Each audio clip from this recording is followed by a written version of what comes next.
Good afternoon. देखिए, जैसा कि कल हम लोगों ने देखा था, हम लोगों को क्या करना है, प्रिज्म का टॉपिक देखना है। ठीक है, आज क्या करना है, आज हम लोगों को देखिए प्रिज्म का टॉपिक देखना है, प्रिज्म। ठीक है, गुड आफ्टरनून राजा पटेल, सलमान खान, अंकित शुक्ला, कृष्णा गुड इवनिंग, सलमान खान बहुत लेट हो गए हैं। हाँ, कोमल गुड इवनिंग सर जी, सतीश यादव, संतोष साहनी, अंकित शुक्ला, जय हिंद। चलिए देखिए, तो देखिए प्रिज्म आज हमको स्टार्ट करना है। ठीक है, प्रिज्म का टॉपिक पढ़ रहे हैं, फिर कल प्रिज्म का क्या करेंगे, क्वेश्चन पढ़ेंगे। Suraj Yadav good evening. देखिए प्रिज्म, देखिए क्या है प्रिज्म, आपका क्या है, परस्पर दो अपवर्तक सतह से, दो अपवर्तक सतह से जो घिरा हुआ माध्यम होता है, कांच का रहेगा, होगा केमिस्ट्री का क्लास कल से होगा। ठीक है, कल से केमिस्ट्री क्लास होगा। देखिए, परस्पर झुकी दो अपवर्तक सतहों से घिरा पारदर्शी माध्यम प्रिज्म कहलाता है। क्या कहलाता है, प्रिज्म कहलाता है। दो सतह से घिरा पारदर्शी माध्यम, देखिए जैसे ये है ना, दो सतह है, दोनों से घिरा माध्यम क्या कहलाएगा, पारदर्शी माध्यम, प्रिज्म कहलाएगा या प्रिज्म कहलाता है। और दोनों अपवर्तक पृष्ठ के बीच में जो कोण बन रहा है, ये वाला, ये क्या कहलाएगा हमारा, ये प्रिज्म कोण कहलाएगा। देखिए प्रिज्म आपका ऐसे होता है, दो अपवर्तक पृष्ठ हैं, ए हो गया और बी हो गया और ये सी हो गया। तो देखिए दो अपवर्तक पृष्ठ इसमें है, एक ए बी है और एक ए सी है। इसके बीच का ये जो माध्यम रहेगा, ये क्या कहलाएगा, ये हमारा कहलाएगा प्रिज्म। और इस दोनों पृष्ठों के बीच का जो कोण रहेगा, इसे हम क्या कहते हैं, प्रिज्म कोण। क्या कहेंगे, प्रिज्म कोण कहते हैं। ठीक है, दोनों अपवर्तक पृष्ठों के बीच के कोण को क्या कहते हैं, प्रिज्म कोण।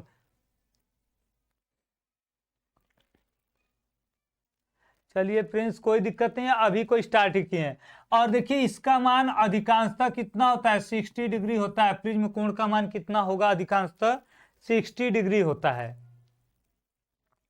तो प्रिज्म आपका क्या है, दो अपवर्तक पृष्ठों से घिरा पारदर्शी माध्यम प्रिज्म कहलाता है। अपवर्तक पृष्ठों से घिरा पारदर्शी माध्यम पृष्ठ कहलाता है। देखिए प्रिज्म से अपवर्तन के बारे में देखिए बस आप सूत्र फार्मूला देख लीजिए, क्योंकि प्रिज्म का केवल फार्मूला ही ज्यादा जरूरी है। प्रिज्म पे क्वेश्चन आते हैं आपके, उसके आपके क्या क्या निकालने के लिए, न्यूनतम विचलन कोण निकालने के लिए, अपवर्तनांक निकालने के लिए केवल फार्मूला जरूरी है।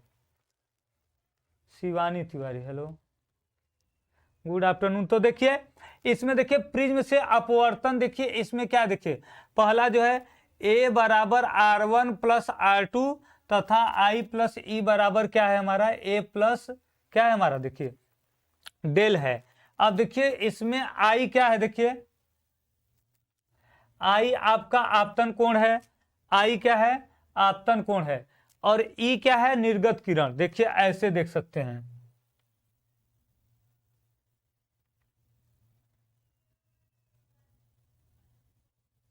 देखिए यहां प्रकाश किरण, देखिए जब इस पे आएगा,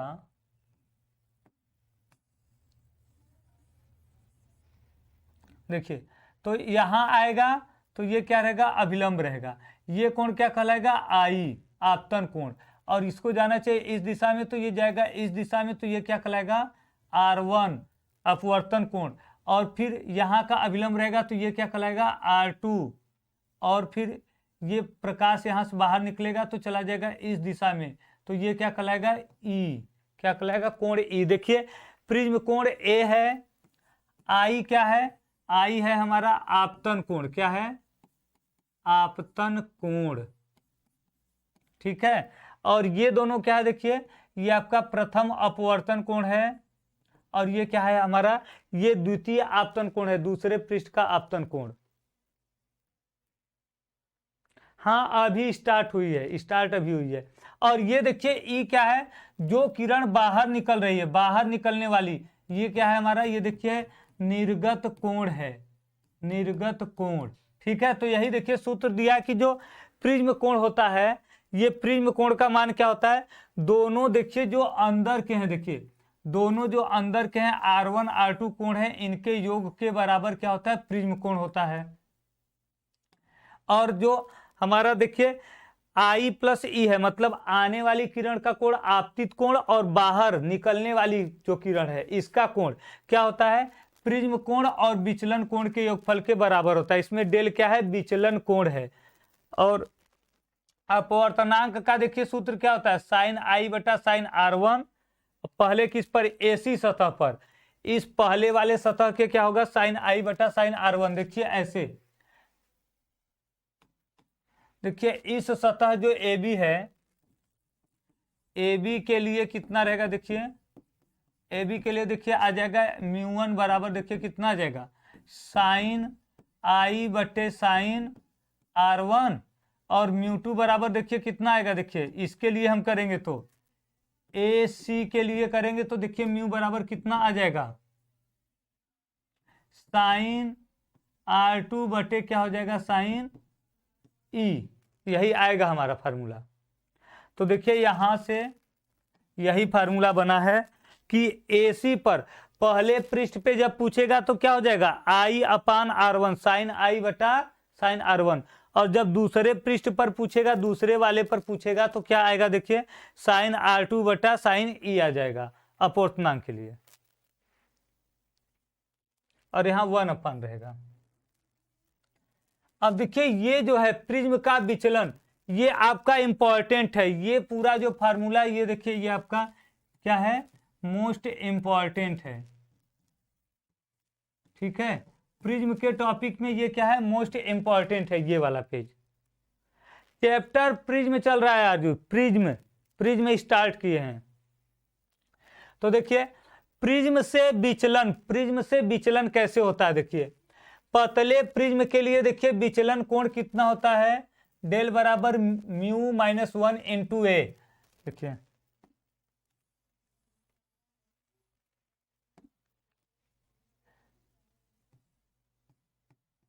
पतले प्रिज्म के लिए डेल बराबर म्यू माइनस 1 इंटू ए दिया है। डेल क्या है, देखिए ये विचलन है, ये विचलन कोण है। म्यू क्या है, अपवर्तनांक है, और ए क्या है, प्रिज्म कोण है। ठीक है, प्रिज्म कोण है, ये देखिए है हमारा।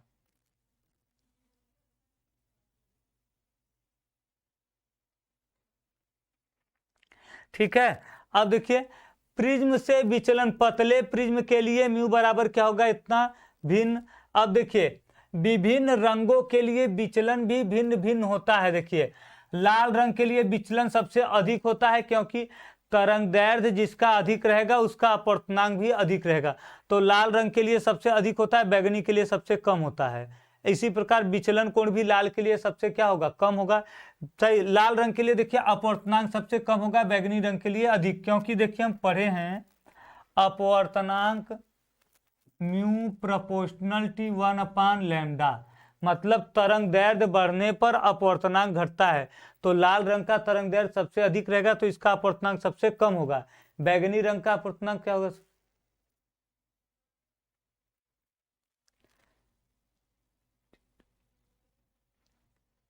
अल्फा इंस्टीट्यूट मैं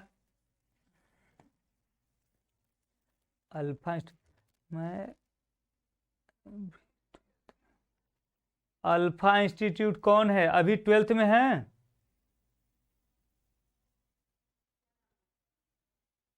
पतले प्रिज्म का ये फार्मूला कैसे आया ना प्रिंस, देखिए ये फार्मूला देखिए ऐसे आया है, देख लीजिए ये फार्मूला कैसे आया। देखिए हम जानते हैं, आप लोग जानते हैं कि n बराबर कितना होता है, साइन ए प्लस डेल m बटा 2 अपान साइन ए बटा 2। ये फार्मूला सबको पता है, ठीक है। तो देखिए ये फार्मूला सबको पता है, तो देखिए पतले के लिए, पतले प्रिज्म के लिए कोण बहुत छोटा होगा। देखिए जब प्रिज्म ऐसे बहुत पतला रहेगा, ऐसे पतला सा प्रिज्म रहेगा, तो ये कोण बहुत छोटा रहेगा। जितना पतला प्रिज्म रहेगा उतना छोटा कोण होगा। तो अब देखिए छोटे कोण के लिए क्या होता है, देखिए देखिए छोटे कोण के लिए देखिए साइन थीटा बराबर क्या हो जाता है, थीटा छोटे कोण के लिए। तो हम भी लिख सकते हैं n बराबर, देखिए यहां से साइन हटा के बस ये लिख सकते हैं a प्लस डेल m बटा 2, और नीचे भी साइन हट जाएगा। देखो साइन हट जाता है छोटे कोण के लिए, तो ये कितना आ जाएगा a बटा 2, 2 से 2 कट जाएगा, तो n बराबर देखिए कितना आ गया, देखिए a को इसके बटे कर दो, a बटे a प्लस डेल m बटे a। अब देखिए ये कट के एक आ जाएगा, एक को इधर कर दो, n-1 बराबर डेल m बटे a। अब देखिए डेल m बराबर कितना आ जाएगा, n-1 into a।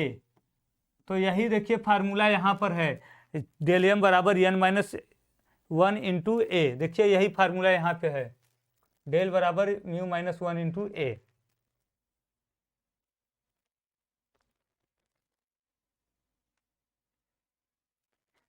Kundan Kumar.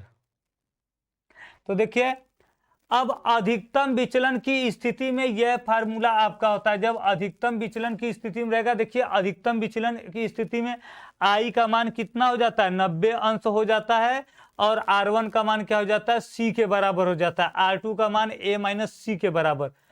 तब देखिए ये फार्मूला बनता है। देखिए अधिकतम विचलन की स्थिति में ये दोनों फार्मूला याद कर लीजिए। ये क्या है, निर्गत कोण के लिए है।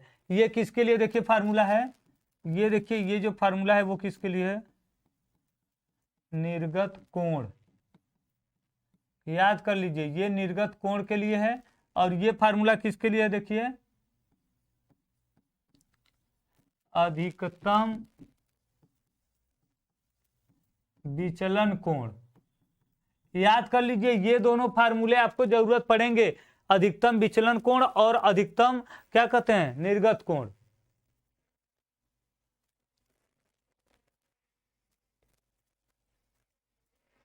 फास्ट ही चल रहे हैं, उसको कंफ्यूजन था भावेश, बस बता दिया गया। तो देखिए ये दोनों फार्मूला आपको जो बताए हैं, ये आपको अच्छे से तैयार करना है, कौन किसका फार्मूला है। देखिए ये हम बता दिए हैं, पहला वाला फार्मूला किसका है, निर्गत कोण का है, दूसरा वाला किसका है, अधिकतम विचलन कोण के लिए है। ये अधिकतम विचलन की स्थिति में रहेंगे, ठीक है।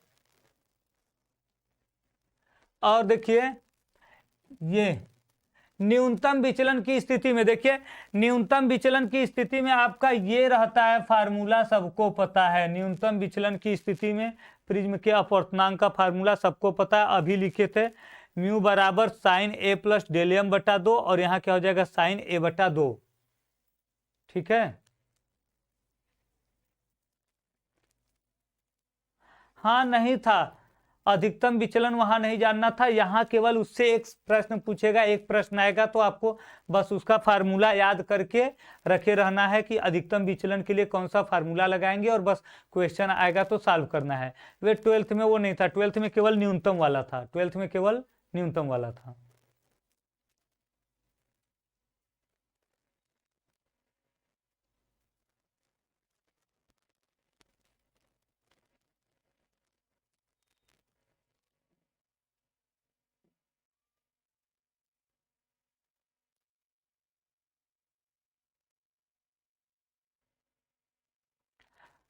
सी यहाँ पे आपका क्रांतिक कोण के बराबर रहेगा। जब अधिकतम, जब विचलन अधिक रहेगा तो वहां पे जो आपका ये है R1 मतलब प्रथम जो अपवर्तन कोण है वो क्या हो जाएगा, क्रांतिक कोण के बराबर हो जाएगा। सबसे ज्यादा देखिए इसी से क्वेश्चन पूछेंगे। ये क्या है, मोस्ट इंपॉर्टेंट है प्रिज्म के लिए, मोस्ट इंपॉर्टेंट, ठीक है। ये आपका मोस्ट इंपॉर्टेंट फार्मूला है, सबसे ज्यादा इसी से पूछेगा। ठीक है, अरे ये फार्मूला सबको पता है ना, देखिए नहीं दिख रहा है क्लियर तो देख लीजिए, इसी को हम यहाँ पर लिख देते हैं बस, ये फार्मूला यन बराबर या म्यू बराबर, देखिए आपका क्या होता है, म्यू या यन बराबर कितना होता है, साइन ए प्लस डेल यम बटे 2 अपान साइन ए बटे 2। प्रिज्म के अपवर्तनांक का सूत्र ये सबको पता है ना, तो सबसे ज्यादा इसी फार्मूले पे सवाल प्रिज्म से आएंगे, प्रिज्म से सबसे ज्यादा इसी फार्मूले पे सवाल आते हैं। प्रिज्म से निर्गमन न होने की शर्त, प्रिज्म से निर्गमन मतलब प्रकाश के बाहर निकलने की न होने की शर्त क्या क्या है, मतलब प्रिज्म से बाहर प्रकाश कब, किस स्थिति में प्रकाश बाहर नहीं आता, ये जानना है। ऐसी कौन सी स्थिति है जिस स्थिति में प्रिज्म से प्रकाश बाहर ही नहीं आएगा। वैसे तो हम जानते हैं कि प्रिज्म में जब प्रकाश गुजारते हैं तो बाहर निकलता है अलग अलग रंगों में, लेकिन ये कह रहा है निर्गमन न होने की स्थिति, मतलब प्रकाश बाहर न निकलने के लिए कौन कौन से शर्त हैं जिससे कि प्रकाश प्रिज्म से बाहर निकले ही न। तो देखिए कौन कौन से शर्त हैं। पहला देखिए क्या है, प्रिज्म से प्रकाश बाहर न आने के लिए द्वितीय सतह से TIR होना आवश्यक है। TIR का मतलब क्या होता है, देखिए TIR का मतलब होता है पूर्ण आंतरिक परावर्तन, पूर्ण आंतरिक परावर्तन। ठीक है, टोटल इंटरनल रिफ्लेक्शन, पूर्ण आंतरिक परावर्तन मिल जाएगा रंजना, वो भी मिल जाएगा, प्रीवियस ईयर का पेपर भी मिल जाएगा।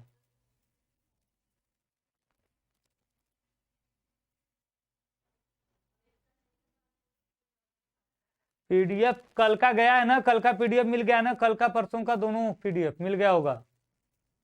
और दूसरा देखिए क्या है, द्वितीय सतह से TIR होने के लिए जो R2 का मान है C से अधिक होना चाहिए। C क्रांतिक कोण है और R2 क्या है, R2 देखिए जो है द्वितीय सतह पे प्रकाश का क्या है, देखिए अपवर्तन है, यही क्या है R2। तो आपतन कोण का मान क्रांतिक कोण से अधिक होना चाहिए। तो पहले तो देखिए दे दिया कि पूर्ण आंतरिक परावर्तन होना चाहिए। अब पूर्ण आंतरिक परावर्तन के लिए क्या होना चाहिए, जो आपतन कोण है इसका मान कितना होना चाहिए, क्रांतिक कोण से अधिक होना चाहिए। जब देखिए क्रांतिक कोण से अधिक रहेगा तो प्रकाश बाहर नहीं आएगा, तब देखिए प्रकाश क्या होगा, ऐसे आएगा द्वितीय सतह पे जाएगा फिर इसी में आ जाएगा, तब क्या होगा, प्रिज्म बाहर प्रकाश नहीं जाएगा, तब इसका पूर्णांतरिक परावर्तन हो जाएगा, तो प्रकाश फिर से वापस चला आएगा। कलर चेंज कर लो, ठीक है। देखिए प्रकाश यहां से आएगा दूसरे से, जब ये जो देखिए आपतन कोण है R2 का मान, यदि ये हमारा C से क्रांतिक कोण से ज्यादा हो जाएगा, क्रांतिक कोण से, तो ये प्रकाश फिर से वापस आने लगेगा उसी में, तब प्रकाश उसके बाहर नहीं जाएगा। तो बाहर न जाने के लिए सबसे मुख्य पॉइंट क्या है कि दूसरे सतह पे क्या होना चाहिए, पूर्ण आंतरिक परावर्तन होना आवश्यक है। पूर्ण आंतरिक परावर्तन होगा तभी क्या होगा, प्रकाश बाहर नहीं जाएगा, और पूर्ण आंतरिक परावर्तन नहीं होगा तो प्रकाश बाहर निकलने लगेगा। दूसरा है कि पूर्ण आंतरिक परावर्तन होने के लिए ये जो दूसरे पृष्ठ पर R2 है जो आपतन कोण है, ये क्रांतिक कोण से अधिक होना चाहिए। हम लोग पढ़े हैं जब आपतन कोण का मान क्रांतिक कोण रहता है तब तो 90 अंश रहता है अपवर्तन कोण, और जब आपतन कोण का मान क्या होता है, क्रांतिक कोण से अधिक हो जाता है, आपतन कोण का मान क्रांतिक कोण से अधिक हो जाता है, तब अपवर्तन नहीं होता है, तब क्या हो जाता है, पूर्ण रूप से परावर्तन हो जाता है। अतः देखिए ए का मान, ए क्या रहेगा, R1 से अधिक रहेगा, R1 प्लस C बराबर क्या रहेगा, ये इससे क्या होगा, अधिक रहेगा ए का मान। चूंकि R1 का अधिकतम मान C है, R1 का अधिकतम मान हम क्या रख सकते हैं, C रख सकते हैं, तो इसलिए यहाँ पे जब R1 का मान C रखेंगे तो C प्लस C कितना हो जाएगा, 2C आ जाएगा। सर PDF आज ही मिलेगा कि कल, PDF आज ही मिलेगा, कल का मिल गया था ना तुरंत। यदि प्रकाश किरण प्रिज्म की प्रथम सतह पर, देखिए इसमें बस ये 2 पॉइंट आप लोग ध्यान दे दीजिए, 1 2 और एक ये 3, बस अतः तक, यहां तक, मतलब बस यहां तक आपको ध्यान दे देना, इस लाइन तक क्या क्या जरूरी है। बाकी ये नहीं देखेंगे तब भी ये देखना 4 लाइन जरूरी है कि पहले तो क्या होना चाहिए, पूर्णांतरिक परावर्तन होना चाहिए। फिर R2 का मान C से, मतलब द्वितीय जो अपवर्तन कोण है उसका मान क्रांतिक कोण से क्या होना चाहिए, ज्यादा होना चाहिए। और A का मान जो प्रिज्म कोण है वो क्या होना चाहिए, क्रांतिक कोण के दोगुने से क्या होना चाहिए, ज्यादा होना चाहिए। प्रिज्म में वर्ण विक्षेपण, देखिए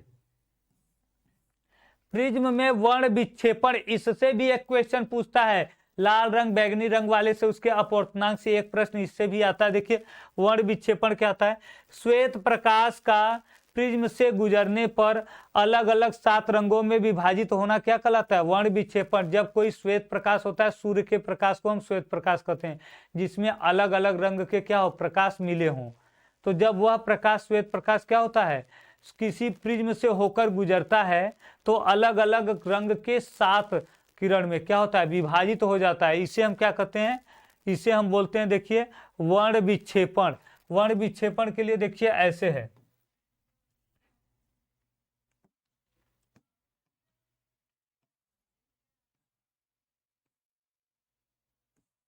देखिए ऐसे होता है।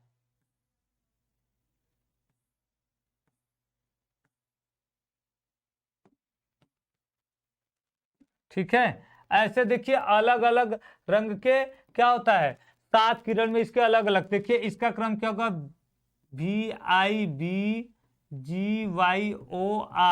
विबग्योर, मतलब सबसे कम विक्षेपण लाल का होता है और सबसे अधिक बैगनी का। अगर क्वेश्चन दे देगा कि प्रिज्म के द्वारा किस रंग का विक्षेपण सबसे अधिक होता है, तो सबसे अधिक किसका होता है, बैगनी का, और सबसे कम विक्षेपण किसका होता है, लाल का। जैसे अगर ऑप्शन में दे दिया कि किस रंग का विक्षेपण सबसे कम होता है, सही है कृष्णा, देख लिया आपका विबग्योर।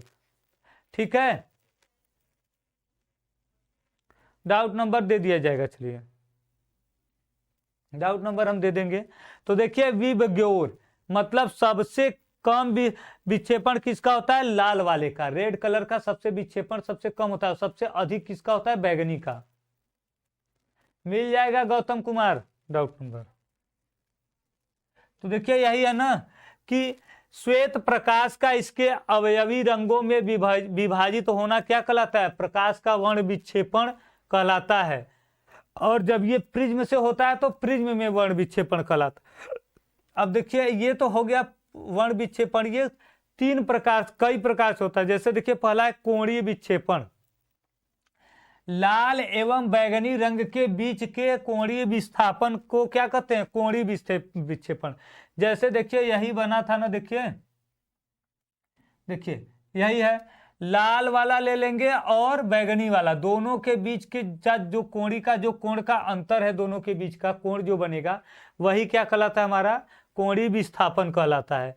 तो इसके लिए देखिए क्या करेंगे हम, इसके लिए देखिए हम ये करेंगे कि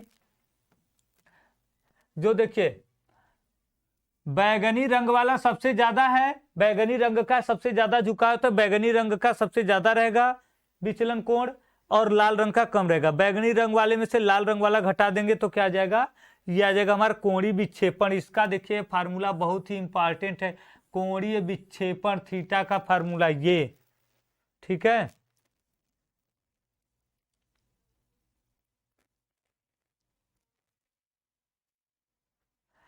सब बता रहे हैं विमलेश कुमार। अगला देखिए वर्ण विक्षेपण क्षमता क्या होता है। देखिए वर्ण विक्षेपण क्षमता होता है कि सबसे कम और सबसे अधिक जो रहेगा हमारा विक्षेपण कोण, उसके अंतर और बैगनी रंग वाले के और एक के अंतर को। ठीक है, थीटा अपान, हम डायरेक्ट ये भी कर सकते हैं, थीटा क्या, देखिए थीटा को देखिए हम क्या कहते हैं, थीटा को हम बोलते हैं कोणीय विक्षेपण। तो देखिए हम ये भी कर सकते हैं डायरेक्ट, कोणीय विक्षेपण और जो बीच वाला है मध्यम वाले पीले रंग के विक्षेपण के अनुपात को क्या कहते हैं हम, वर्ण विक्षेपण क्षमता। मतलब कोणीय विक्षेपण निकाल लेंगे। कोणीय विक्षेपण कैसे देखिए आएगा हमारा, देखिए कोणीय विक्षेपण आ जाएगा del V minus del R, और अपान में हम क्या कर देंगे डेल Y, यही तो ये क्या कहलाएगा हमारा, देखिए वर्ण विक्षेपण क्षमता। या तो म्यू के रूप में लिखेंगे तो क्या जाएगा, म्यू भी माइनस म्यू आर अपान में कितना आ जाएगा, म्यू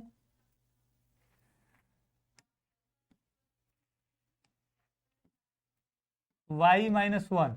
ये देखिए फार्मूला बन जाएगा हमारा वर्ण विक्षेपण क्षमता। वर्ण विक्षेपण क्षमता इसका मतलब क्या, देखिए ये जो है देखिए हमारा थीटा, या तो ये डेल भी माइनस डेल आर, ये क्या है, अधिकतम विचलन कोण और न्यूनतम विचलन कोण का क्या है, अंतर है, जिसे हम क्या कहते हैं, कोणीय विक्षेपण कहते हैं। तो कोणीय विक्षेपण और मध्यम वाले विक्षेपण के अनुपात को देखिए, इसको घटाएंगे तो ये हो गया कोणीय विक्षेपण, और पीला वाला क्या होता है, बीच में होता है, तो मध्यम हो गया। बीच वाले के जो विक्षेपण है, दोनों के अनुपात को क्या कहते हैं हम, दोनों के अनुपात को हम कहते हैं वर्ण विक्षेपण क्षमता। इसे ओमेगा से व्यक्त करते हैं। किससे व्यक्त करते हैं, ओमेगा, ओमेगा से व्यक्त करते हैं।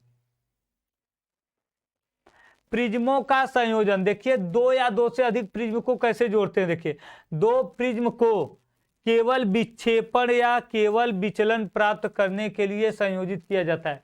दो प्रिज्म को जोड़ना है तो या तो उसका विक्षेपण करने के लिए या तो उसका विचलन करने के लिए किरण का, इसी दो रूप में किया जाता है। मतलब देखिए प्रिज्म को, अगर ये क्वेश्चन पूछ देगा कि दो प्रिज्मों को जोड़ा जाता है, किस लिए जोड़ा जाता है, तो बस ये याद रखिए, विक्षेपण के लिए और विचलन के लिए, यही दो ऑप्शन रहेंगे, विक्षेपण और विचलन के लिए। देखिए विचलन रहित वर्ण विक्षेपण, विचलन रहित विक्षेपण, विचलन रहित विक्षेपण में देखिए क्या होगा, इसमें विचलन होगा प्रकाश का, ठीक है। देखिए प्रकाश किरण आ रहा है, एक प्रकाश किरण यहाँ जा रहा है पहले, और एक क्या हो रहा है, यहाँ जा रहा है, दो, मतलब प्रकाश में कुछ न कुछ विक्षेपण है। तो उसके लिए देखिए जो कोण का मान बनेगा वो ये बनेगा, क्या बनेगा, देखिए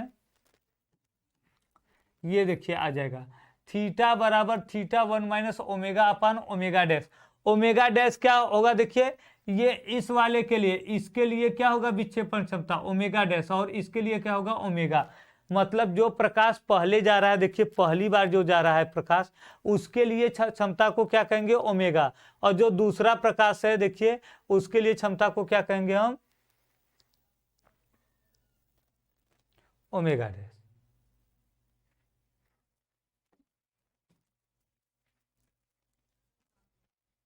और देखिए यहाँ विक्षेपण रहित, विक्षेपण रहित मतलब देखिए जो किरण आ रहा है, चाहे इससे विक्षेपित हो रहा है चाहे इससे, देखिए एक किरण आया ऐसे विक्षेपित होकर यहाँ से चला गया सीधे, और एक किरण यहाँ से विक्षेपित हुआ, दोनों जब एक ही रेखा पे जाने लगेंगे, मतलब दोनों किरणें एक ही रेखा पे जाने लगेंगे, तो इसमें कोई विक्षेपण नहीं है। और यहाँ पर क्या था, विक्षेपण था आपका, तो विक्षेपण नहीं है, दोनों किरण देखिए जाकर एक ही रेखा पर मिल गए, एक ही रेखा पे जाने लगे, तो क्या विक्षेपण रहित।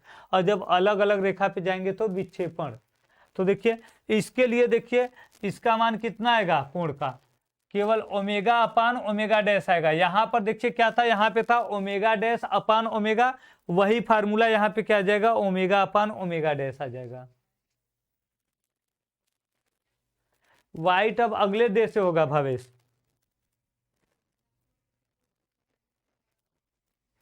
अब देखिए प्रकाश का प्रकीर्णन, ये भी आपका इंपॉर्टेंट है, जिसमें ये पॉइंट मोस्ट इंपॉर्टेंट है, ठीक है। प्रकाश के प्रकीर्णन में देखिए क्या है, प्रकाश का प्रकीर्णन क्या होता है, देखिए माध्यम के, जब प्रकाश किसी माध्यम में गुजरता है तो माध्यम में छोटे छोटे कण होते हैं, जैसे वायु में जा रहा है तो वायु में धूल उल के कण है छोटे छोटे, किसी द्रव में से होकर जा रहा है तो द्रव के कण है, जल में से जा रहा है तो जल के कण है। तो जब प्रकाश माध्यम के कणों द्वारा क्या होता है, अवशोषित कर लिया जाता है। जब प्रकाश किसी माध्यम से गुजरता है तो माध्यम के कण विशेष रंग के प्रकाश को अवशोषित करके फिर उसे पुनः उत्सर्जित करते हैं। इस घटना को क्या कहते हैं, प्रकीर्णन कहते हैं। इसी के कारण आकाश में जो तारे होते हैं टिमटिमाते हुए दिखाई देते हैं, प्रकीर्णन के कारण, क्योंकि वहां से जब प्रकाश चलता है तो कुछ प्रकाश माध्यम के कणों द्वारा अवशोषित कर लिया जाता है, फिर उत्सर्जित किया जाता है। मतलब एक बार अवशोषित करेगा फिर उत्सर्जित करेगा, तो एक बार क्या होगा, वो एकदम अंधेरा दिखाई देगा, एक बार चमकता हुआ दिखाई देगा, मतलब टिमटिमाता हुआ दिखाई देगा, ठीक है। अगर ये क्वेश्चन आ जाता है कि आकाश में जो तारे होते हैं वो टिमटिमाते क्यों हैं, या उनके टिमटिमाने का कारण बताइए, तो क्या होगा, प्रकीर्णन, प्रकीर्णन के कारण वो टिमटिमाते हुए दिखाई देते हैं।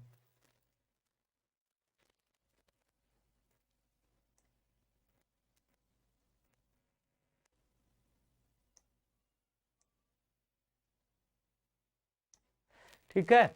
अब देखिए वैज्ञानिक रैले के अनुसार देखिए जो प्रकीर्णन होता है प्रकाश का वो क्या होता है, वो उसके तरंग दैर्ध्य पर निर्भर करता है, उसके तरंग दैर्ध्य के चतुर्थ घात के व्युत्क्रमानुपाती होता है। देखिए जो प्रकीर्णन की मात्रा होती है, प्रकीर्णन की मात्रा वो देखिए क्या होती है, वो इसके तरंग दैर्ध्य के चतुर्थ घात के, चौथे घात के क्या होता है, व्युत्क्रम होती है।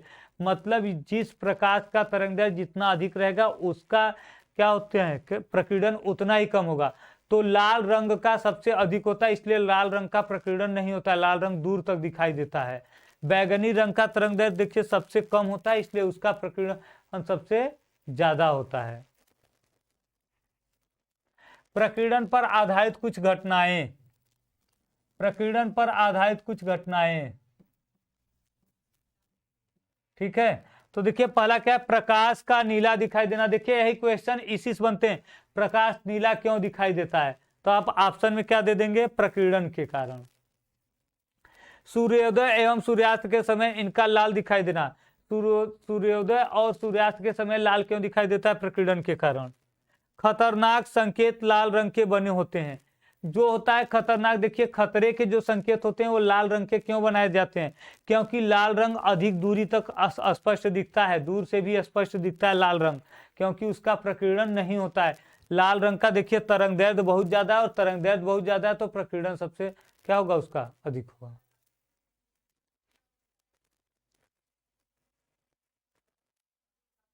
नहीं, इस प्रोपोर्शनल इसे अल्फा कहते हैं, अल्फा उसकी मात्रा, ठीक है।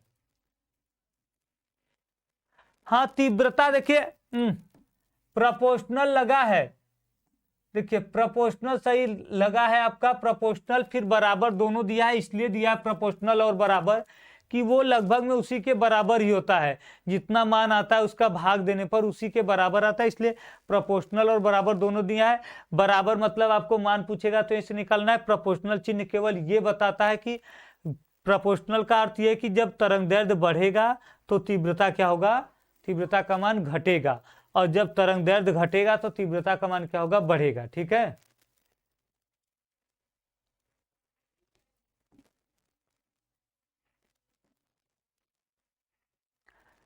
प्रत्यास्थ प्रकीर्णन देखिए क्या होता है, देखिए प्रत्यास्थ प्रकीर्णन देखिए, जब आपतित प्रकाश की तरंग दैर्ध्य एवं प्रकीर्णन प्रकाश की तरंग दैर्ध्य समान है तो प्रकीर्णन को प्रत्यास्थ तरंग प्रकीर्णन कहते हैं। देखिए जब आपतित प्रकाश की तरंग दैर्ध्य और जो प्रकीर्णन है, मतलब जो प्रकाश आ रहा है, देखिए इसको ऐसे हम समझ सकते हैं, देखिए एक प्रकाश आ रहा है, इसका तरंगदैर्ध्य क्या है, लैम्डा है, और माध्यम का कण है, ठीक है, कण, कण द्वारा ये अवशोषित कर लिया जाएगा, फिर कुछ देर बाद यह निकाला जाएगा। तो ये देखिए क्या है, इसको हम बोलेंगे प्रकीर्णन, प्रकीर्णन। तो इसका कितना है, लैम्डा डैश है। जब लैम्डा बराबर लैम्डा डैश रहेगा, मतलब जो प्रकाश आ रहा है स्रोत से वो, और जो माध्यम के कण से अवशोषित होकर फिर दूसरे दिशा में जा रहा है, यदि दोनों प्रकाश का तरंग दैर्ध्य क्या होगा, बराबर होगा, तब इसे हम क्या कहते हैं, प्रत्यास्थ प्रकीर्णन।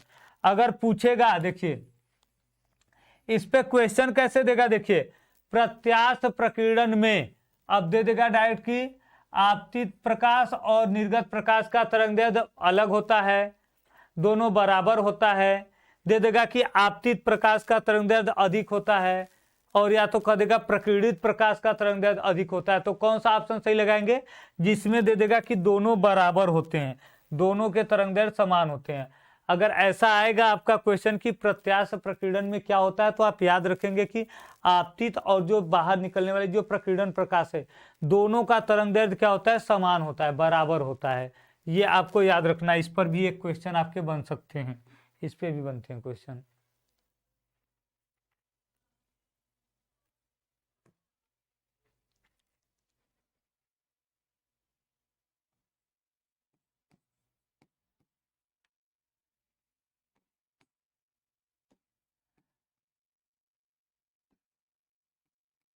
प्रत्यास्थ प्रकीर्णन, प्रकीर्णन में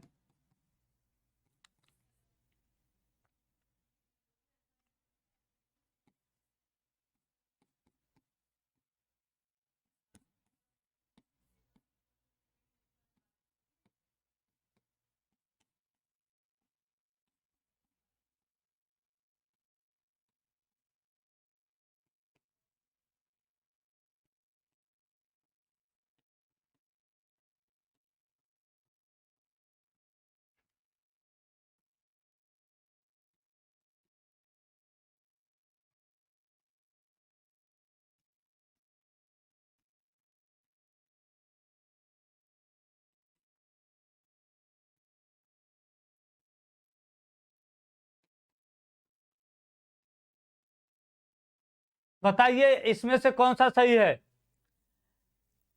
हाँ सानू कुमार, देखिए इसमें से कौन सा सही, देखिए प्रत्यास्थ प्रकीर्णन में, प्रत्यास्थ प्रकीर्णन में क्या सही होगा, देखिए लैम्डा आपका प्रकाश का तरंगदैर्ध्य है और लैम्डा डैश क्या है, प्रकाश के प्रकीर्णन का तरंगदैर्ध्य है। मतलब लैम्डा प्रकाश का तरंगदैर्ध्य है और लैम्डा डैश प्रकीर्णन वाले प्रकाश का तरंगदैर्ध्य है। अब इसमें भावेश यादव ए, देखिए दोनों बराबर होंगे कि एक कम अधिक हो, ये अधिक रहेगा या फिर ये अधिक या फिर कोई नहीं, कौन सा सही रहेगा। अंकित यादव, प्रिंस कुमार ए, अनिकेत यादव ए, अंकित शुक्ला ए, विजय चक्रवर्ती ए, सही है। देखिए ए नंबर। तो इस टाइप के क्वेश्चन आएंगे ऐसे, देखिए प्रकीर्णन से, इन सबसे विवर्तन से ऐसे ही एक एक क्वेश्चन आते हैं। बाकी प्रिज्म वाले से ज्यादा आएंगे, प्रकीर्णन से एक ही आ सकता है। जैसे जैसे क्वेश्चन पूछते हैं, अभी जब क्वेश्चन करवाएंगे आज टॉपिक पढ़ाने के बाद कल इसका, तो पूरा क्वेश्चन बताएंगे कैसे कैसे क्वेश्चन आते हैं, उसका आंसर कैसे देंगे। तो एक क्वेश्चन जैसे इस टाइप के बनते हैं तो ये भी हम बता दिए, ठीक है। राजा पटेल, बिमलेश कुमार, अंकित, शिवानी तिवारी, राहुल यादव, सानू यादव, ये सबका, चलिए ठीक है। देखिए आगे अब हम देखते हैं अप्रत्यास्थ प्रकीर्णन। देखिए अप्रत्यास्थ प्रकीर्णन या इसी का नाम क्या है, रमन प्रभाव। अप्रत्यास्थ प्रकीर्णन आए क्वेश्चन में या तो रमन प्रभाव आए। तो देखिए कुछ विशेष परिस्थितियों में प्रकीर्णित प्रकाश की तरंगदैर्ध्य कहते हैं। इसके लिए डॉक्टर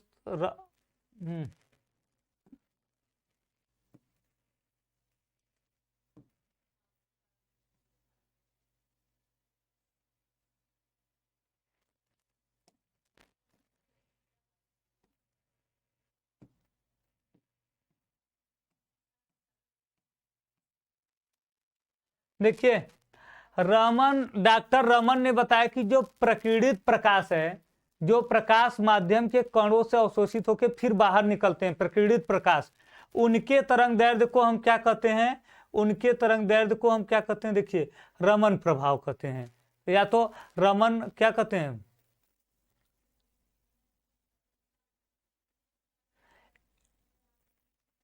एक मिनट,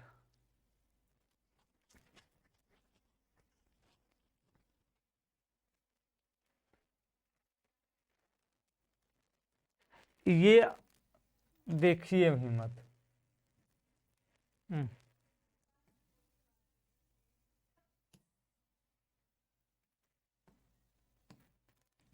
इसको, इस टॉपिक को ना हटा दीजिए, ये नहीं देखना है, ठीक है, ये देखना ही नहीं है।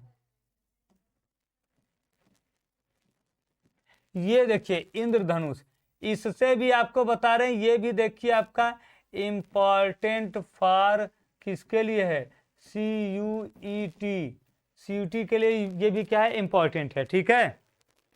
देखिए तो इंद्रधनुष क्या होता है, वायुमंडल में स्थित जो जल की बूंदें होती है, देखिए वायुमंडल में जो जल की बूंदें रहेंगी, ये किसका कार्य करेगी, एक प्रिज्म का कार्य करेगी, क्योंकि इसमें से भी प्रकाश आएगा इधर से, फिर क्या होगा, अपवर्तित होकर किसी एक साइड से निकलेगा। तो दो तल हो गए, दो पृष्ठ से जब घिरा है तो ये क्या कहलाएगा, एक प्रिज्म की तरह कार्य करेगा। तो हाँ वो थोड़ा सा वो पढ़ना भी नहीं है विजय, और वो अलग भी है, ठीक है। तो देखिए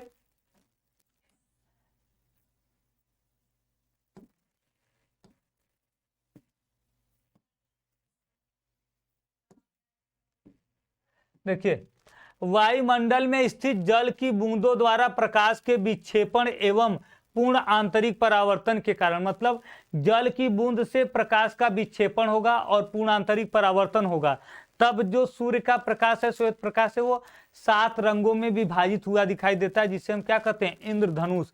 मतलब जब सूर्य का प्रकाश क्या होता है, वायुमंडल में स्थित जल की बूंदों से गुजरता है, तो अलग अलग रंग के कुछ पट्टियां दिखाई देते हैं वक्रतल में।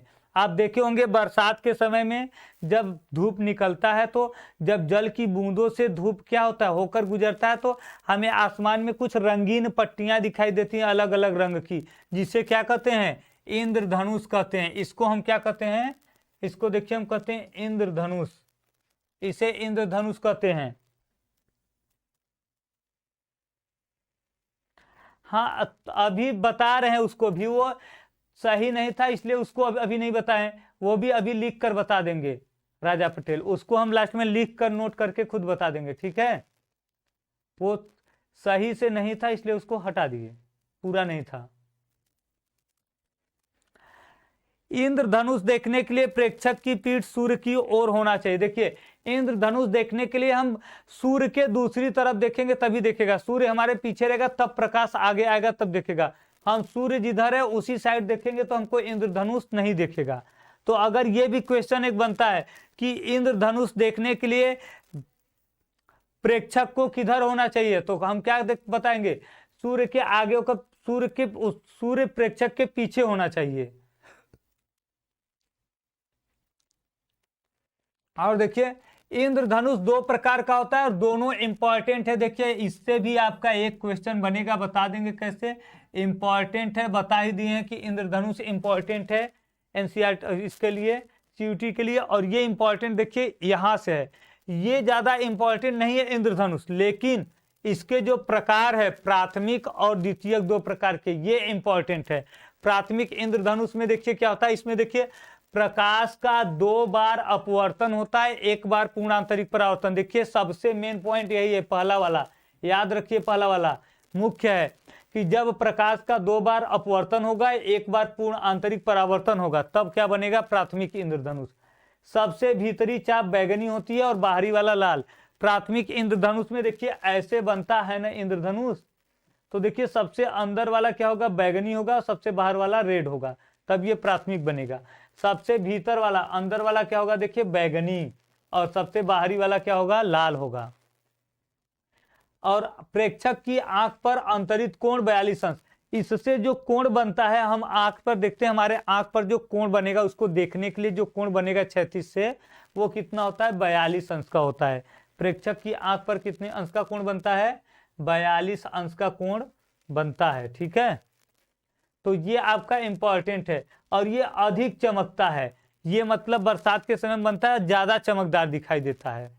और दूसरा क्या है, द्वितीयक इंद्रधनुष, कभी कभी ऐसा रहता है कि ज्यादा चमकता नहीं है, ये वाला ज्यादा चमकदार नहीं होता, लेकिन इसमें क्या होता है, देखिए जब 2 बार अपवर्तन होगा और 2 बार पूर्ण आंतरिक परावर्तन, तब क्या बनेगा, द्वितीयक इंद्रधनुष। सूर्य के सामने ही देखेंगे तो सूर्य का तो प्रकाश खुद चमकता हुआ दिखाई देगा, फिर ये कहां से दिखेगा, सूर्य हमारे सामने ही रहेगा, तो वहां से जब किरण निकलेगी तो हमें तो सूर्य का प्रकाश खुद एकदम चमकता हुआ दिखाई देगा, फिर कहां, जब सूर्य पीछे साइड में रहेगा तब नहीं इंद्रधनुष दिखेगा, सूर्य को सामने ही रख देंगे तो वही चमकेगा तेजी से, तो कहां दिखेगा, ठीक है। देखिए, और सबसे भीतरी वाला लाल हो जाता है, इस द्वितीयक में देखिए उल्टा रहता है, भीतरी वाला क्या हो जाएगा, रेड, और बाहरी वाला क्या आ जाएगा, बैगनी आ जाएगा, ठीक है, उल्टा, प्राथमिक का उल्टा हो जाता है। इसमें 1 बार अपवर्तन, 2 बार पूर्णांतरिक परावर्तन, इस 2 बार अपवर्तन, 1 बार पूर्णांतरिक परावर्तन, इसमें 2 बार अपवर्तन, 2 बार पूर्णांतरिक परावर्तन होता है, मेन पॉइंट यही है, ठीक है। और इसमें देखिए प्रेक्षक की आंख पर अंतरित कोण कितना होता है, 52.5 अंश होता है, इसमें 42 अंश का कोण बनता है इसमें। अब क्वेश्चन देखिए पूछ सकता है कि प्राथमिक इंद्रधनुष में कोण कितना होता है, तो पहला दे दिया 52.5 अंश, दूसरा दे दिया 42 अंश, तीसरा दे दिया 24 अंश,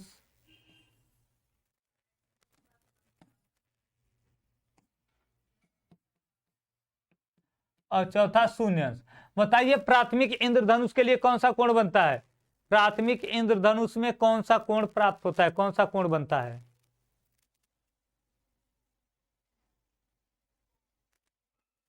हमेशा अंकित पाल हमेशा इसलिए नहीं दिखता है क्योंकि हमेशा जरूरी नहीं है कि उसका 2 बार अपवर्तन हो। जब तक देखिए दोनों में 2 बार अपवर्तन है, हमेशा ये कंडीशन नहीं बनता कि प्रकाश 2 बार अपवर्तित हो। जब 2 बार अपवर्तित हो जाती है तब होता है, तब इंद्रधनुष बनता है, नहीं होगी तो नहीं बनेगा।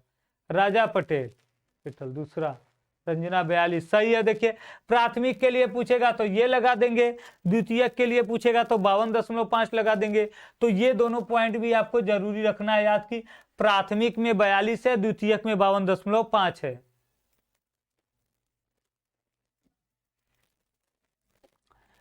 अब ये वाला कम चमकदार होता है द्वितीयक, ये तो हो गया। देखिए वस्तु के रंग देखिए क्या होता है, एक वस्तु से आने वाली प्रकाश में से आंख द्वारा ग्रहण की गई अनुभूति को रंग कहते हैं। देखिए जब किसी वस्तु से प्रकाश किरण आता है तो सभी प्रकाश किरण आते हैं। हम जो वस्तु देखते हैं हम क्या बोले थे, देखिए कोई भी माध्यम होता है वो किसी विशेष रंग के प्रकाश को ग्रहण करता है। तो हमारा जो आंख है वो देखिए जब वस्तु से प्रकाश जाता है तो जो बल्ब का प्रकाश आता है उसमें सभी कलर होते हैं, लेकिन जो वस्तु जिस कलर का होता है केवल उसी कलर का क्या करता है, वस्तु पहले ग्रहण करता है प्रकाश, फिर वही हमारे आंख में भेजता है। तो वस्तु जिस रंग का रहेगा वही हमें दिखाई देगा। मतलब एक वस्तु से आने वाली प्रकाश किरण में से आंख द्वारा, मतलब किसी वस्तु से आने वाली सभी प्रकाश किरण में जो किरण आंख द्वारा ग्रहण की जाती है उसे हम क्या कहते हैं, रंग कहते हैं। और बाकी सब किरण क्या होते हैं, नहीं हम देख पाते हैं। फिगर नहीं बनाना है।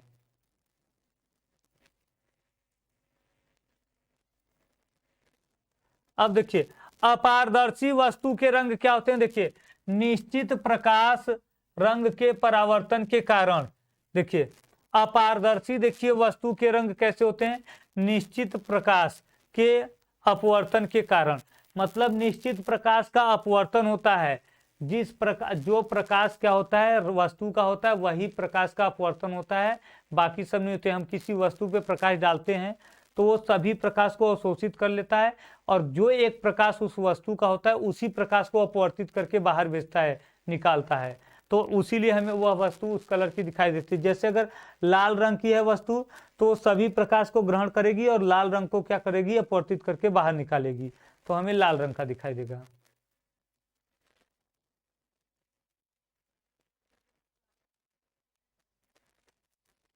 हाँ प्रिंस कुमार। और देखिए लाल गुलाब, लाल या श्वेत प्रकाश में लाल दिखाई देता है क्योंकि यह लाल रंग का परावर्तन करता है। देखिए जो लाल गुलाब होता है, जैसे यही एग्जांपल है ना, लाल कलर का गुलाब है, जो गुलाब का फूल होता है लाल कलर का। अब उसमें से श्वेत प्रकाश जब जाता है तो वह लाल रंग को क्या करता है, बाहर निकलता है, बाकी सब फूल अपने अंदर ग्रहण कर लेगा, इसलिए हमें केवल लाल रंग का दिखाई देता है। तो जो वस्तु जिस रंग का रहेगा उसी को बस बाहर निकालता है और बाकी सबको क्या कर लेता है, अवशोषित कर लेता है। तो जिस रंग का रहेगा उसी को बाहर निकालेगा। परावर्तन होता है रंजना, नहीं अपवर्तन होगा।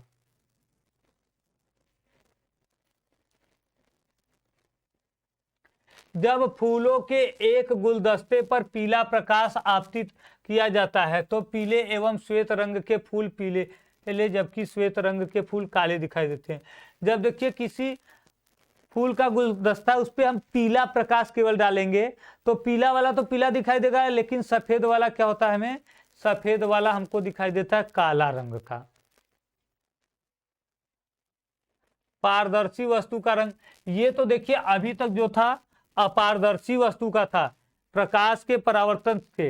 अब पारदर्शी रहेगा तो पारदर्शी में तो परावर्तन होता नहीं है। पारदर्शी में क्या होता है, देखिए प्रकाश का पारगमन होता है। पारगमन मतलब समझ रहे हैं, पारगमन मतलब प्रकाश उस पारदर्शी वस्तु को पार करके बाहर निकल जाता है, उसके आर पार होगा तब बाहर निकलने वाले प्रकाश से पता चलता है। तो बाहर निकलने वाले देखिए प्रकाश से कैसे चलता है, एक लाल रंग का कांच लाल दिखाई देता है क्योंकि यह केवल लाल रंग को, देखिए जब हमारा वस्तु जो होता है इसमें से प्रकाश जब निकलता है ऐसे बाहर, तो चाहे जिस रंग का प्रकाश अंदर जाए, इसके अंदर से जाने के बाद जब बाहर निकलता है तो उसी रंग का रहता है जिस रंग का ये वस्तु होता है। लाल रंग का रहेगा तो लाल दिखाई देगा, और जिस रंग का अगर काला रंग है तो काला रंग का दिखाई देगा।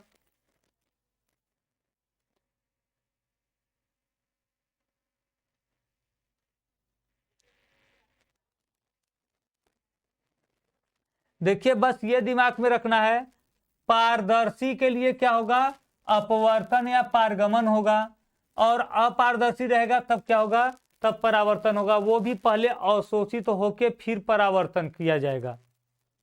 तो बस यही 2 पॉइंट दोनों में देखना है, शुरू का बस पॉइंट क्या, क्यों दिखाई देता है रंग, रंग क्यों दिखाई देता है, बस सिंपल सा ये दिमाग में बैठाना है कि वस्तु का रंग कैसे दिखाई देता है। यदि वस्तु पारदर्शी है तब तो क्या होगा, पारगमन या अपवर्तन, और यदि वस्तु अपारदर्शी है तब क्या होगा, परावर्तन।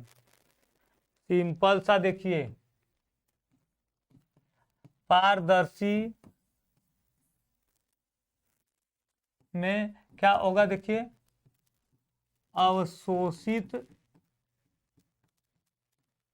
फिर परावर्तन,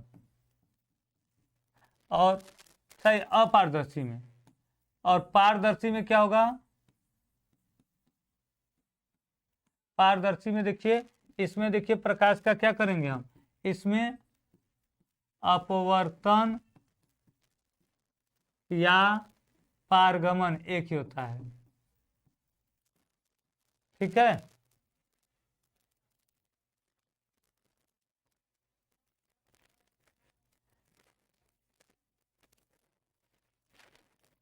अरे यार, प्राथमिक इंद्रधनुष बनाओगे तो यही वाला ऐसे ही सब बनाओगे आकृति।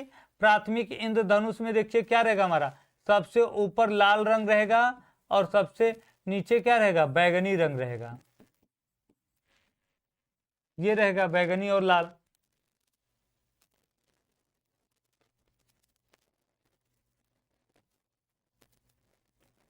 अब देखिए बादलों का रंग कैसे दिखाई देता है, देखिए 1 मिनट, इसमें एक पॉइंट रह गया ना। आकाश का रंग क्या होता है, देखिए अल्प तरंग दैर्ध्य के प्रकाश का प्रकीर्णन उच्च तरंग दैर्ध्य के प्रकाश की तुलना में अधिक होता है। तो देखिए जो प्रकाश का रंग नीला क्यों दिखाई देता है, लाल रंग का तरंग दैर्ध्य सबसे अधिक है, इसलिए लाल रंग प्रकीर्णित नहीं होता है, वो हमारे पास आ जाता है लाल और पीला ये सब। बैगनी और नीला ये सब जो रंग है आसमानी, इन सब का क्या है, तरंग दैर्ध्य बहुत कम है, इसलिए ये प्रकीर्णित हो जाते हैं और ये आसमान में ही इधर उधर फैल जाते हैं। जो बैगनी रंग है, नीला रंग है, इसका तरंग दैर्ध्य बहुत कम है और वो प्रकीर्णन के कारण आसमान में इधर उधर फैल जाते हैं, जिससे कि आसमान का रंग नीला दिखाई देता है। नोट करके भेज देंगे हम, पीडीएफ आपको मिल जाएगा सानू यादव। बादलों का रंग देखिए क्यों दिखाई देता है, देखिए बादल में जल की बड़ी बड़ी बूंदें क्या होती हैं, धूल के कण प्रकाश के प्रकीर्णन नहीं करते बल्कि सभी तरंग दैर्ध्य के समान रूप से फैला देते हैं, अतः बादल क्या होता है, सफेद दिखाई देता है। देखिए बादल में क्या होता है, जल की बड़ी बड़ी बूंद होती है और उसमें धूल के कण भी होते हैं, जिससे वो प्रकाश का प्रकीर्णन नहीं करता है। बादल में से प्रकाश जाता है तो जैसे प्रकाश रहता है वैसे ही पूरा बाहर निकाल देता है, और वैसे ही जब पूरा बाहर निकाल देगा तो कैसा दिखाई देगा हमको, देखिए वो तब दिखाई देगा हमको सफेद कलर का, जब कोई उसमें प्रकाश नहीं जाएगा तो।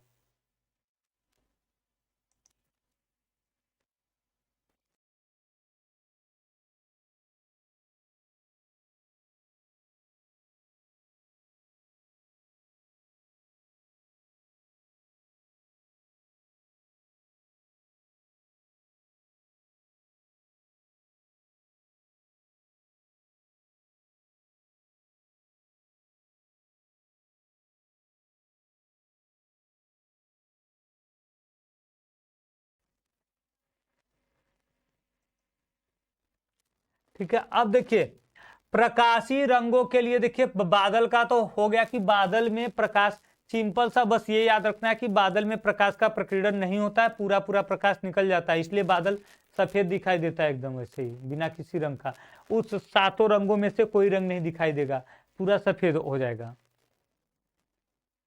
प्रकाशीय रंगों के लिए त्रिभुज लाल, हरा तथा नीला प्राथमिक रंग है। देखिए ये आपको कंफर्म करना है कि प्राथमिक रंग है। प्राथमिक रंग, ये क्वेश्चन बहुत पूछता है, प्राथमिक रंग कौन कौन से हैं, प्राथमिक रंग किसे कहते हैं। तो बस यही 3 रंगों को क्या कहते हैं, प्राथमिक रंग बोलते हैं। ऑप्शन में आएगा यही तीनों रहेगा, तभी दीजिएगा ऑप्शन वही। ये क्वेश्चन बहुत पूछता है। प्राथमिक रंग से आप क्या समझते हैं, या तो निम्नलिखित में से कौन कौन से रंग प्राथमिक रंग हैं। तो यही 3 रंग है, लाल, हरा और नीला, यही 3 रंग क्या है, प्राथमिक रंग है। पूरक रंग क्या है, देखिए हरा एवं क्या है, मैजेंटा, नीला एवं पीला। मतलब पूरक रंग में क्या होता है, जो एक दूसरे के विपरीत हो। हरा और मैजेंटा एक दूसरे के विपरीत है, नीला और पीला। और इधर लाल एवं क्या दिया है, मोरपंखी, ये एक दूसरे के विपरीत रंग है, पूरक रंग। ठीक है। और संयोजन देखिए किसका है, देखिए संयोजन के लिए ये भी देखिए आपका ये तीसरा पॉइंट, देखिए ये तीसरा वाला है, ये भी देखिए आपका इंपॉर्टेंट है। देखिए ठीक है, तीसरा वाला पॉइंट देखिए क्यों है, हरा, देखिए यहाँ हरा रहेगा, हरा प्लस लाल रंग क्या हो जाएगा, प्लस नीला करेंगे तो श्वेत बनेगा। ये हरा, लाल, नीला, ये जो तीनों प्राथमिक रंग हैं, इन तीनों को जोड़ेंगे तो श्वेत रंग बन जाएगा। और नीला में पीला जोड़ेंगे तो श्वेत रंग बनेगा। लाल में देखिए मोरपंखी जोड़ेंगे तो श्वेत बनेगा। हरा में मैजेंटा जोड़ेंगे तो श्वेत। मतलब अगर हमें श्वेत प्रकाश प्राप्त करना है, देखिए ये इसका विपरीत होता है, हरे का विपरीत मैजेंटा नहीं, देखें जो थोड़ा क्या होता है, अलग तरीके का दिखता है मैजेंटा। इसमें मैजेंटा आपका इस टाइप का देखिए रहेगा, थोड़ा गाढ़ा रहेगा ज्यादा, इस टाइप का मैजेंटा और गाढ़ा रहेगा। ठीक है, ये लाल के जो बगल में है इस टाइप का देखिए रहेगा, देखिए इस टाइप का, देखिए इस टाइप का रहेगा। ठीक है,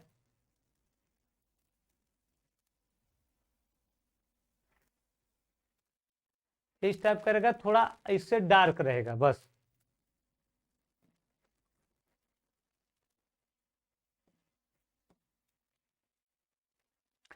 और देखिए पिगमेंट एवं रंजक के रंग लाल, पीला तथा नीला प्राथमिक रंग है ना। क्या कौन कौन सा, देखिए लाल हो गया, पीला हो गया और नीला, ये क्या है, प्राथमिक रंग है।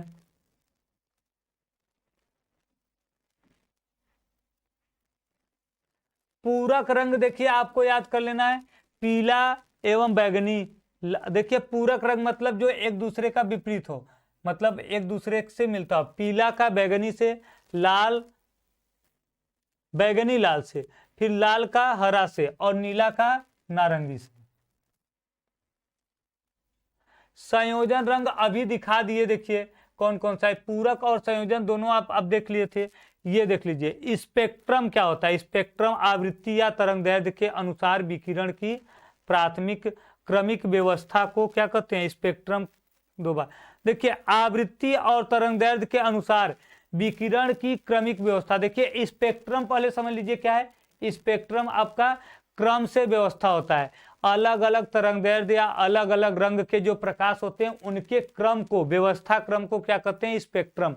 उनके जो व्यवस्था क्रम होते हैं उसे क्या कहते हैं, स्पेक्ट्रम। और इस आवृत्ति और तरंगदैर्ध्य के अनुसार स्पेक्ट्रम को कितने भाग में विभाजित किया गया है, 2 भाग में। पहला देखिए उत्सर्जन स्पेक्ट्रम। उत्सर्जन स्पेक्ट्रम में देखिए क्या होता है, किसी स्वप्रदीप्त वस्तु के उत्सर्जित प्रकाश का विक्षेपण करने पर प्राप्त स्पेक्ट्रम को उत्सर्जन स्पेक्ट्रम कहते हैं। कोई स्वप्रदीप्त वस्तु है, मतलब जो स्वयं प्रकाश निकाल रही है, और उससे निकलने वाले प्रकाश का हम क्या कर देंगे, विक्षेपण कर देंगे।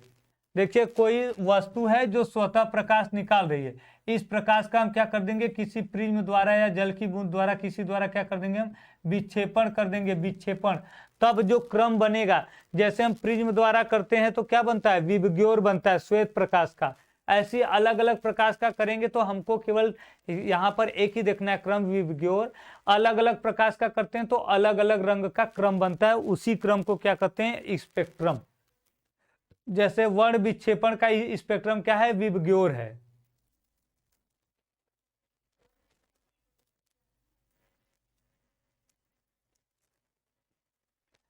सतत उस स्पेक्ट्रम और रेखीय स्पेक्ट्रम, देखिए दो होते हैं, देखिए स्पेक्ट्रम कौन कौन, देखिए सतत स्पेक्ट्रम में सभी रंग एक निश्चित क्रम में उपस्थित होते हैं। सतत स्पेक्ट्रम में जो नियम बना रहता है उसी के अनुसार चलते हैं। यह अति तप्त ठोसों, द्रवों, अधिक संपीड़न गैसों द्वारा उत्पन्न होते हैं। यह क्या होते हैं, अति तप्त, जो अधिक तप्त क्या होते हैं, ठोस, द्रव, गैस होते हैं, उससे उत्पन्न होते हैं। लेकिन रेखीय, देखिए यहाँ पे रेखीय रहेगा, रेखीय उत्सर्जन स्पेक्ट्रम में क्या, देखिए इसमें विभिन्न रंग की चमकीले रेखाएं उत्पन्न होती है। मतलब इसमें कोई नियम नहीं, इसमें अलग अलग रंग की बस चमकती हुई रेखा उत्पन्न होती है। और यह परमाणविक व्यवस्था में उत्तेजित स्रोत से उत्पन्न होते हैं। ये देखिए दूसरा पॉइंट दोनों में कंफर्म याद रखिए। यह किससे, सतत स्पेक्ट्रम का स्रोत क्या है, देखिए अति तप्त ठोस हो गया, द्रव हो गया या संपीड़ित गैस हो गया। लेकिन रेखीय उत्सर्जन का देखिए क्या है स्रोत, परमाणविक अवस्था में उत्तेजित स्रोत है। मतलब ये परमाणु से उत्सर्जित होता है रेखीय, और ये सतत वाला किससे होता है, ठोस से, द्रव से, संपीड़ित गैस से, किसी से भी हो सकता है। बैंड अवशोषण स्पेक्ट्रम, देखिए बैंड अवशोषण स्पेक्ट्रम में क्या, देखिए इसमें विभिन्न रंग की चमकीली पट्टियां उपस्थित होती हैं। बैंड में देखिए क्या होता है, बैंड अवशोषण स्पेक्ट्रम में इसमें अलग अलग रंग की पट्टियां होती हैं। इसमें क्या था, देखिए रेखा होता है, अलग अलग रंग का रेखा होता है। रेखीय स्पेक्ट्रम में क्या है, रेखा होता है।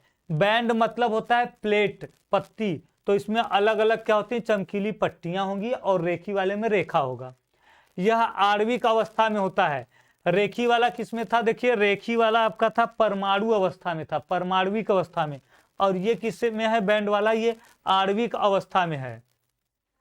इसका उदाहरण है हाइड्रोजन, कार्बन मोनोऑक्साइड, अमोनिया। और इसका क्या था, देखिए उदाहरण इसका देखिए था उत्तेजित हीलियम, पारा, वाष्प, सोडियम, और ये विद्युत बल्ब, मोमबत्ती। एग्जाम्पल सबका याद रखिए, और एग्जाम्पल से बढ़ के देखिए सब में दूसरा वाला पॉइंट जरूरी है, स्रोत। दूसरा वाला पॉइंट क्या, देखिए ये इसका स्रोत है, ठीक है, दूसरा वाला पॉइंट स्रोत है। इसका स्रोत हो गया, ये इसका स्रोत हो गया, और ये यहाँ पर क्या देखिए इसका स्रोत हो गया। सब में दूसरा पॉइंट जरूरी याद रखिए। फ्राउनहोफर रेखाएं होती हैं,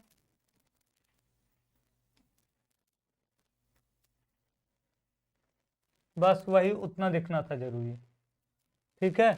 तो ये आप लोग दोहराएंगे। देखिए इसमें सवाल कुछ नहीं करना है, इसमें सवाल केवल कहां से आता है, देखिए इसमें सवाल केवल आपका आता है एक ही जगह से आता है। या तो सवाल आएगा तो प्रिज्म से आएगा, उसके अपवर्तनांक से या कहीं से। और जो आपका ये सब है जितना केवल आपको टॉपिक बताएं, जैसे इसमें ज्यादातर सवाल किससे आएंगे, स्रोत से, सबके स्रोत से, सबके स्रोत कहाँ है। और बहुत ज्यादा पूछेगा तो कभी कभी क्या होगा, एग्जाम्पल पूछ देगा। बस यही आपको इतना जितना बताएं, बस इतना इसमें ध्यान देना है। इसका कल सवाल कराया जाएगा, और सवाल कराने के बाद फिर हम लोग क्या करेंगे, एक टॉपिक और बचा मानव नेत्र, और उसके बाद क्या बचा हमारा, क्या कहते हैं, कल सवाल पढ़ने के बाद परसों हम लोग दोनों पढ़ लेंगे, मानव नेत्र और प्रकाशिक यंत्र, जिसमें हमको सूक्ष्मदर्शी, दूरदर्शी पढ़ना है। तो कल इसका पूरा सवाल बता देंगे, उसके बाद हम क्या करेंगे, प्रकाशिक यंत्र हम लोग चालू करेंगे और मानव नेत्र।